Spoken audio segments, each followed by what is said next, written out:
আলো ছায়াটা আমাদের আসলে ভিজুয়াল জায়গাতে কিভাবে এফেক্ট ফেলে?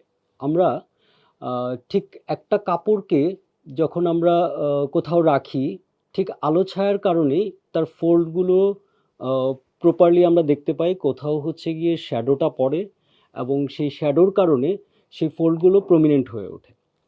তো আ এই আলো ছায়ার কারণে আমাদেরকে পেন্সিলের আলাদা, আলাদা গ্রেডের টোন তৈরি করতে হয়।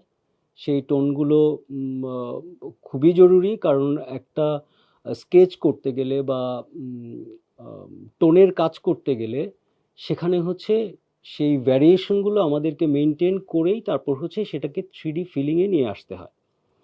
তো আজকে আমরা কাগজে কলমে পেন্সিলের যে গ্রেডগুলো, টোনের যে গ্রেডগুলো, ডেপথ, লাইট থেকে ডেপথ, ডেপথ থেকে লাইট, সেগুলো আমরা পেন্সিলে কাগজে করে কিছুটা দেখাবো।